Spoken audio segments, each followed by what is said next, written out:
What's going on, Guardians? It's Tizzle here, and in this video I am showing a solo flawless clear of the Prophecy Dungeon. It is the featured dungeon in the Dungeon Rotator this week, so I figured I would do a solo flawless clear with a commentary in case there's any new players that came in the final shape and they want kind of like an updated guide.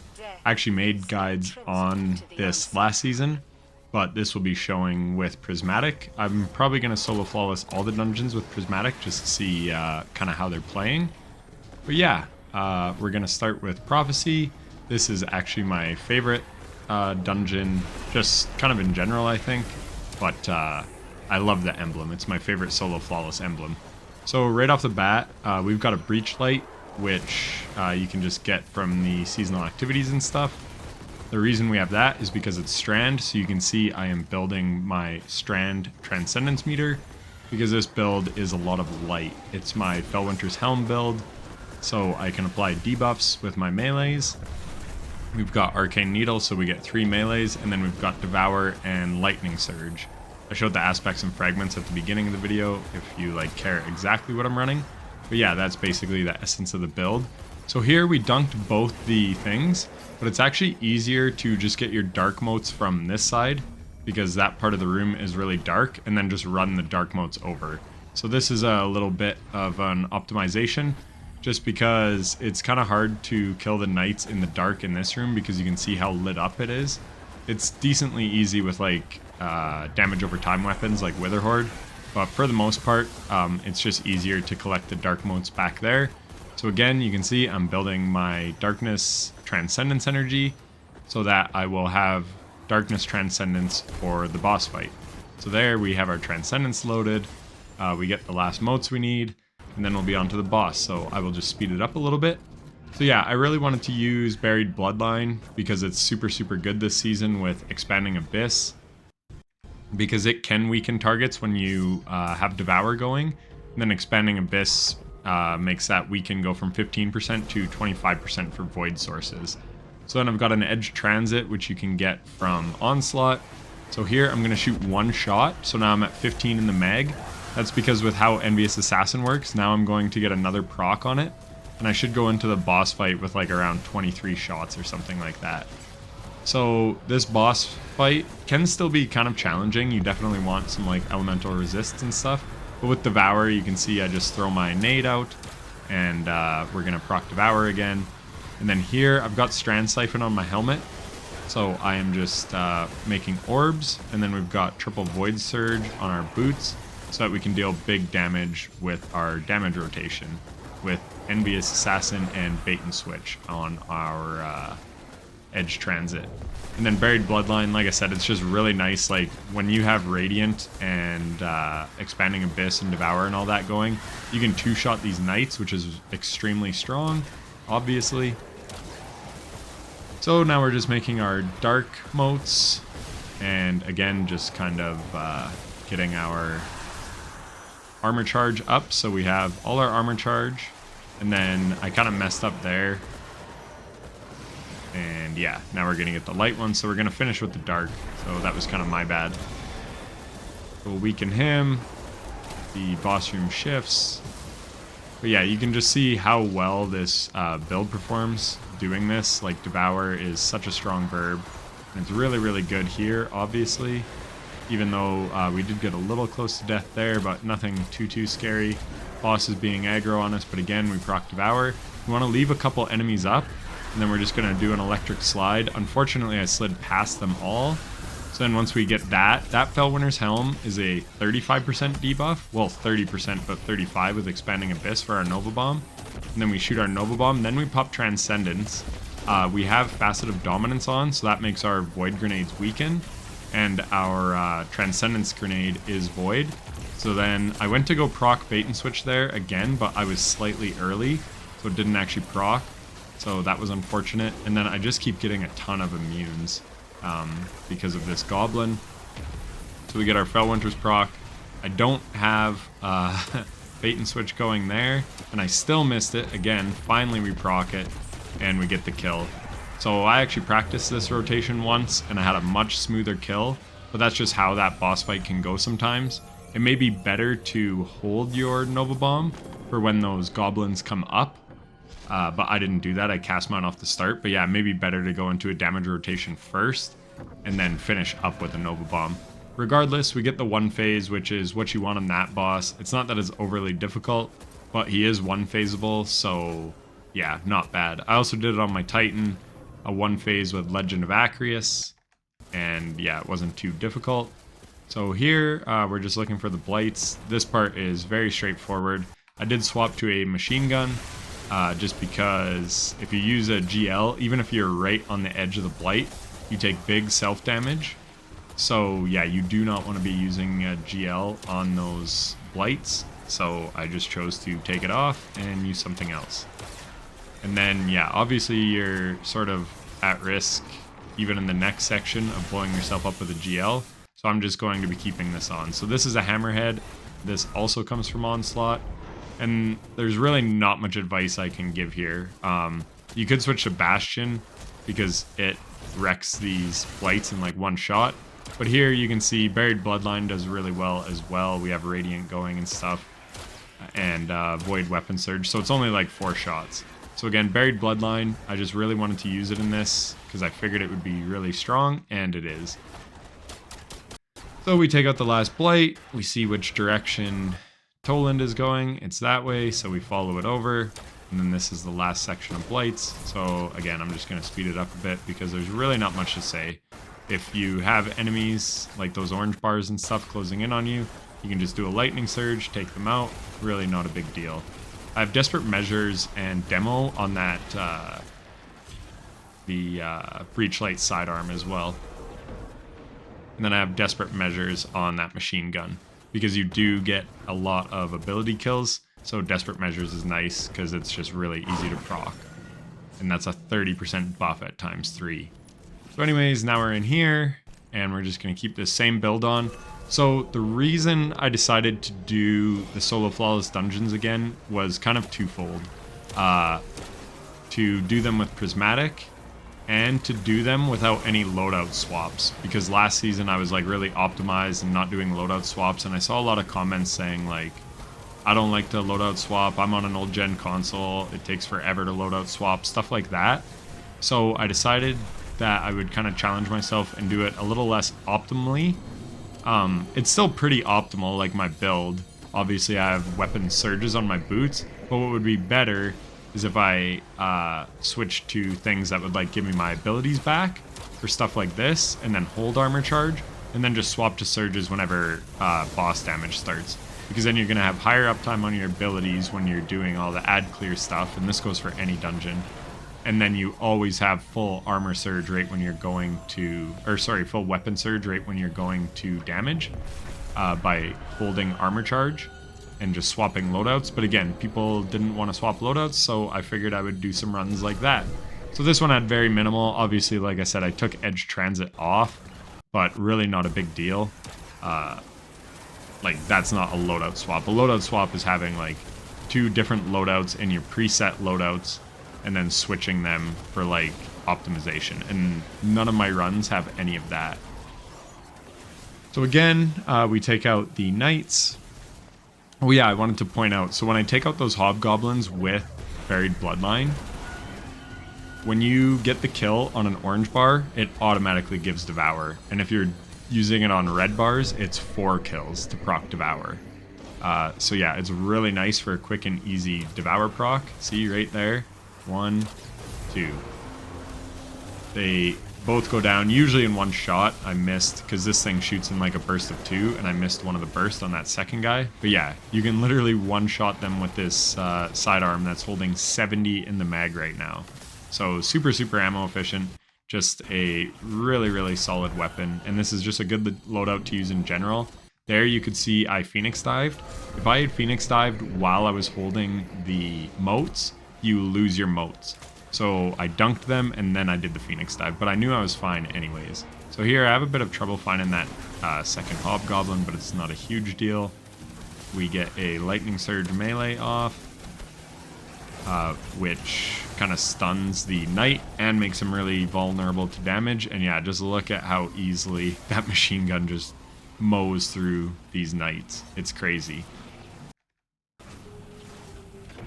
So we do our dunk, and then I think we have one more room still to go. Oh no, this is boss room.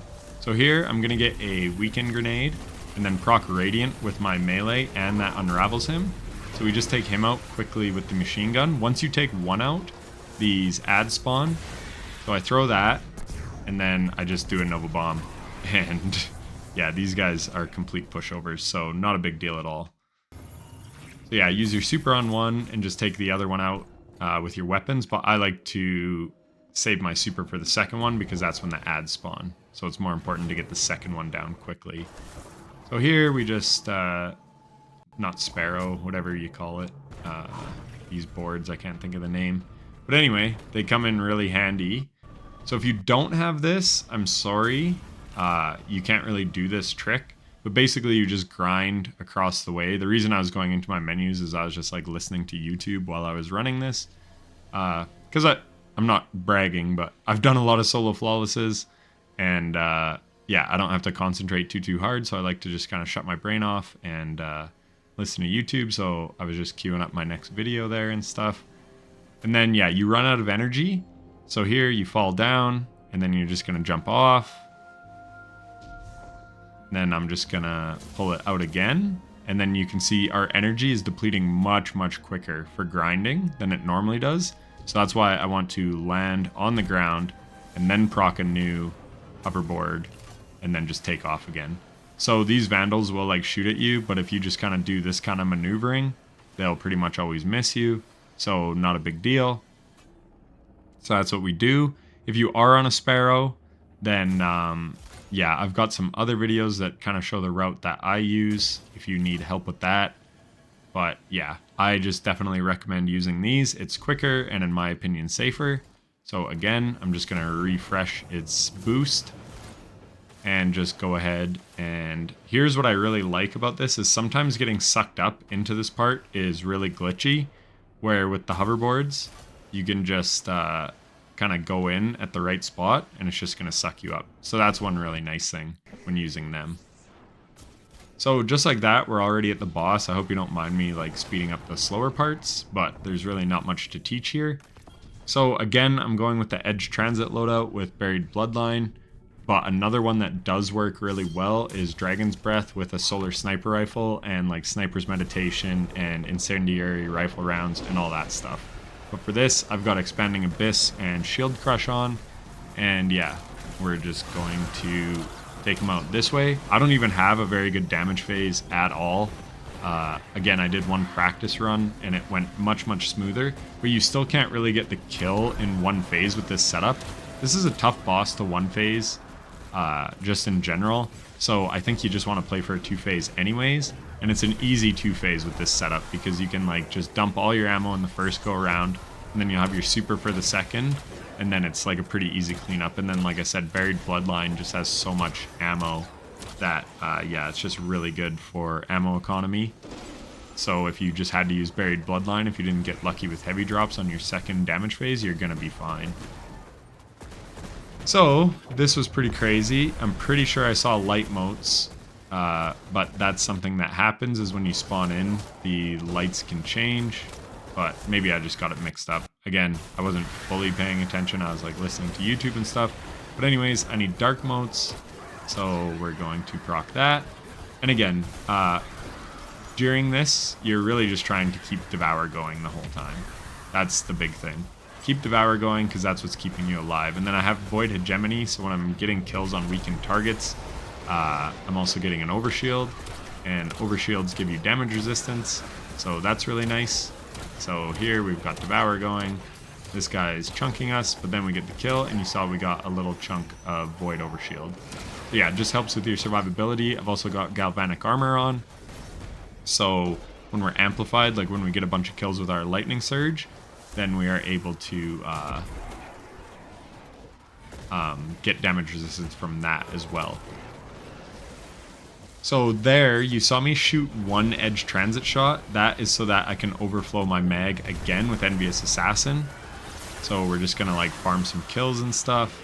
and get my mag overflowing. We're also going to farm kills again with our Strand Siphon. So there, you can see I made an orb. So we've got Radiant Orbs. So when we're picking these up, we get 10 seconds of Radiant, which I think is about 10 seconds to fall down to start damage. So that kind of sucks. So it is what it is though. So we're going down with 3 armor charges. And again, normally this is where you would do your weapon loadout swap, but I'm not doing those. So we just lose Devour, but it's okay because we have Facet of Dominance. We throw our weakened grenade, and then we get our Nova Bomb off, and you can see we absolutely chunk this boss. Then I go here, I proc Radiant with my melee, and we unravel the boss. So that's really good. And then, yeah, we kill the Hobgoblins that spawn. I killed it with a melee, so that made an orb. And so that's how I'm going to keep my armor charge up. And then we throw our... So that's where I messed up right there. Which really throws off your rotation because I was about to go in with Edge Transit and I was Transcendent. So when you're Transcendent, you get a 5% weapon damage bonus. I could have been proccing Radiant all the time with my melees. So yeah, I really messed that up by losing Transcendence. But that's just the way things go sometimes. So yeah, that was my bad. But these things happen. I proc Devour, so now I'm just getting some weakening shots on him. But I'm actually just saving my Edge Transit for when he was about to move. Now I have the grenade, I have the melee, we proc Bait and Switch. And now we're getting really good damage off with our GL, as you can see. Really good damage there. So then we're going to wait for him to come up again. We re-proc Bait and Switch, proc Radiant. And then there, I noticed I didn't get my Bait and Switch proc. So that's the crappy thing. You can't like re-proc Bait and Switch. You have to wait for it to go away completely. So yeah, I lost out on a lot of damage there on those like last 6 shots. But yeah, even with a scuffed damage phase, we got to like the left of Decay and Kel Echo. So the damage isn't terrible. But yeah, it was less than ideal for sure. Not proccing Bait and Switch, getting transported. Especially getting transported while Transcendent, when you can get all those weakened grenades off with your Transcendence grenades. It comes in really handy, because I didn't have a weakened grenade on that last plate, and like I said, I didn't proc Bait and Switch. So I was missing out on a lot of potential damage there. But again, that's just the way things go, and with this boss, realistically, you're looking at a 2-phase anyways. So now we're just hoping for ammo drops, and we actually get lucky. I've had it so often where I'm not getting ammo drops like at all here, but on this run I actually did, so that was good. The only crappy thing is this is a pretty well lit room and we have 2 dark things that we need. So yeah, it's just gonna take a little longer on this kind of add clear section than it normally would, because the knights have to get in a good position for you to be able to take them out. So here we get our dark motes, then we're gonna dunk. And again, what I really like in certain dungeons is they kind of let you go at your own pace. So if I needed to farm ammo off these Scions, I could do that. You can literally just sit in here and farm ammo. But again, I'm actually in an ammo like drop state, because you can see I got like a brick off the Ogre and then I got another brick there. So when you're in those, you want to get as many kills as possible because it's going to drop a lot of ammo. So I just got lucky on this run. But even still, with my Nova Bomb and with my my Buried Bloodline, I probably could have gotten the 2-phase even if I wasn't getting like very many ammo drops. But the fact that I did is really nice. So I don't have to waste time farming the Scions. We go dunk our last thing. And yeah, you can go down right here, but again, I'm being optimal. So I'm going to let the Scion spawn in. And there we get a bunch of special ammo. So yeah, I got really lucky in this room. That stuff doesn't always happen. But yeah, I am going to, like I said, just get my Orbs of Power here. So let a couple of them multiply and make another orb. I've got time dilation on, so you can see I'm getting 15 seconds of armor charge as well. So yeah, it's going to last 45 seconds. So now we're going in, and then there's those hobgoblins that spawn. So you saw me last time using my melees to make orbs off them and stuff. So you can keep your armor charge up pretty much the whole damage phase. So here, we get our Bait and Switch ready to proc. I'm moving to my spot. Make sure you dodge the thing, and then I'm going in. So I didn't get all my Radiant there, just because I was playing cautious so that I didn't get teleported. But again, better to not get teleported and miss out on a bit of potential damage. Now he's in a really good spot. And then my PC's been doing this weird thing where it like doesn't shoot for me. And this is what's happening there. I'm trying to shoot and it just kind of stopped shooting. I was hitting the mouse button. But yeah, I don't know. I want to get a new PC probably around Black Friday if I can get somewhat of a deal. But yeah, just some glitchy stuff going on. So I would have melted him back there when I had all the Transcendence and stuff going. But my stuff was kind of glitching out. But again, that was like, what, 1.5 phases tops?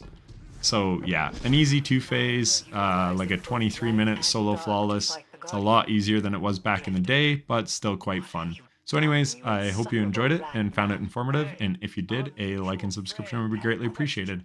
Thanks for watching. Take care.